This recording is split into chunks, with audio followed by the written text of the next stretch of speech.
you know that this is the rarest mutation in the whole game? And this one you can only get during admin events. I'm going to be giving you guys a complete guide to every single weather event and mutation in the whole game. And starting off, first of all, I'm going to be telling you guys what mutations exactly are. Simply put, they're just ways of uniquely enhancing your crops to make them look cooler and also sell for a lot more money. And most of the time, the only way you can get certain mutations is during weather events in the game. Or you can use specific tools, and sometimes they just happen by pure luck. I'm also going to be telling you a bit about weather events because that's where most of the mutations in the game happen. And obviously, when a weather event happens in game, it happens in every single server simultaneously. That means if it's raining in your game, it's raining in everybody's game at the same time. And different types of weather events actually give you different buffs in the game besides the mutations. Some weather events can increase your crop growth, and some of them can also give you super rare and exclusive mutations.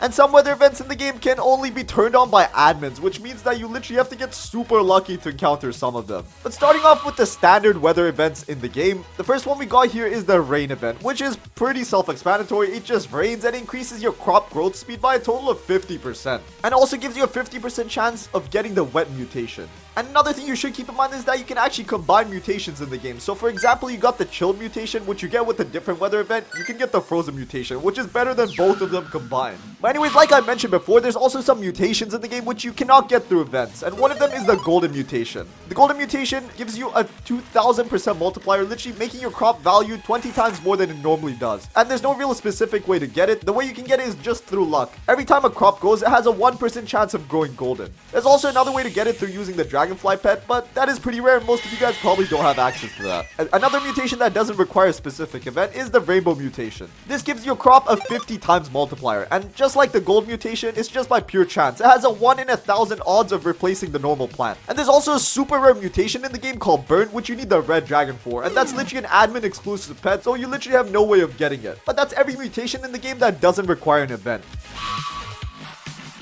Anyways, going back to the weather events, I told you guys about the rain event. But next up, we got the Thunderstorm event. And this one, it does the exact same thing as the rain event. It increases the growth speed by 50% and also gives you a 50% chance for your crops to become wet. But another super cool thing it does is create lightning strikes, which can actually shock your plants and give them the shock mutation, which is one of the best mutations in the whole game. Just take a guess at how much the multiplier is. It's literally 100 times. You get 100 times more value with your plants getting shocked. You can also buy a bunch of lightning rods and place them around your plot to redirect the lightning straight into your plants. And trust me, the shock mutation is definitely worth it. Moving on to the next weather event, this one is the frost event. It increases your crop growth speed by 50%, just like the other two events. And you also have a chance of getting the chilled mutation. And like I mentioned before, if you already had the wet mutation on your plant, then you actually get the frozen mutation. When a plant is wet and it's chilled, it obviously becomes frozen. And this is what frozen plants look like. They're very obvious and probably the easiest to recognize out of every mutation in the game. I mean, look at this huge ice block. Like, there's no way you can miss that. The way the frost event happens is just by pure chance. It just has a 25% chance to replace the rain event.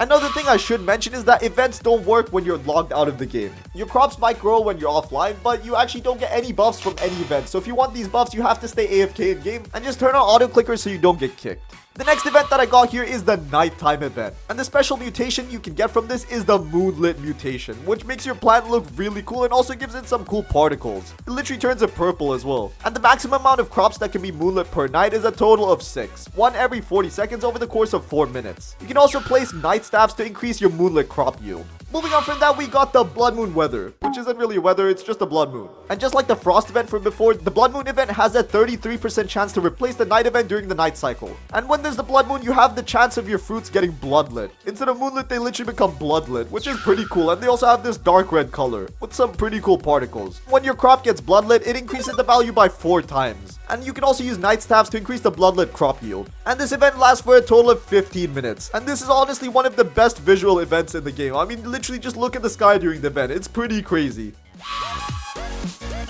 Anyways, after the blood moon event, we're moving on to the really rare ones now. We got the meteor shower climate, where meteors literally fall from the sky. And if your crop actually ends up getting hit by a meteor, you might think that it might get destroyed. Well, in real life, that would obviously make sense, but in Grow a Garden, your crop literally gets the celestial mutation, which literally increases its value by 120 times. Bro, that's insane. That's the most overpowered one by far. You can also use an item called the Star Caller to direct meteors to your crops.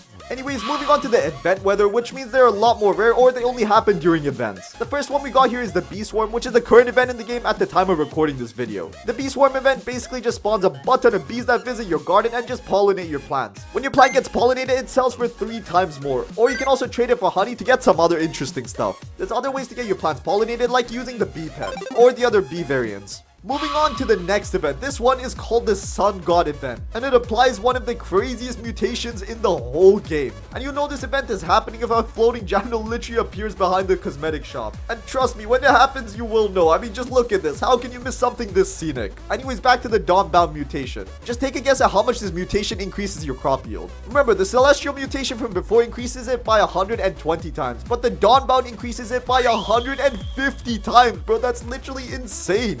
The way you can actually get the mutation is by holding 4 sunflower crops in front of the sun god, and make sure they're also touching each other. To run into this event is by literally having an admin spawn it in, because the chances of it spawning naturally are so low, like way rarer than even the meteor shower, which is also a super rare event. Anyways, moving on to the admin exclusive events, which seem rarer than they are. Sometimes admins just hop on before the game updates and just spam the crap out of its events. The first event that we got here is the disco event, which literally turns your screen rainbow colored and everyone starts dancing. And literally every single crop in your plot has a chance of getting the disco mutation. The disco mutation is one of the coolest in the game. It literally forces your fruit to change colors over and over, literally a disco, and increases your fruit's value by 125 times. Not as crazy as Dawnbound, but literally a top 3 mutation in the whole game.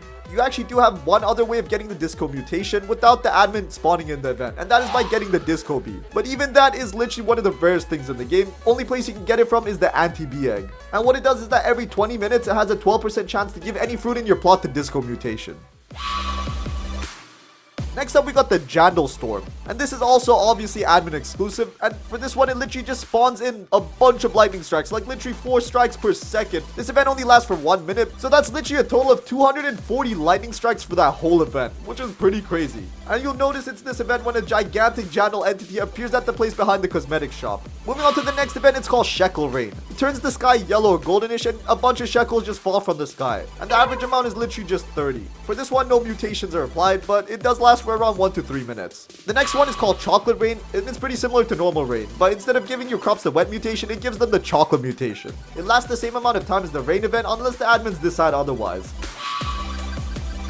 After that, we got the Laser Storm, which literally gives your crops the Plasma mutation, which increases their value by 5 times. Which might not sound too crazy because I've literally mentioned ones that increase it by like 150, but 5 times is still pretty good. After that, we got the Tornado, which gives your crops the Twisted mutation. For this one, a tornado literally spawns at the center of the map and moves around and just gives Twisted mutation to any crop that it crosses over. And that increases your crop value by 30 times, which is also really good. After that, we got the Monster Mash event, which just forces people to dance. It doesn't really give you anything memorable. Moving on to one of the best events in the game, we got the Black Hole event, which literally gives your plants the Void Touch mutation, which increases their value by 135 times. And you'll know this event starts because you'll see a giant black hole above you. Like, you literally cannot miss it when this event happens. The next event we got is literally just called Luck, where it increases your luck from anything from 10% to 100% and lasts for around 5 minutes. This one doesn't give you any mutations, it just makes you way luckier. And that's pretty much it.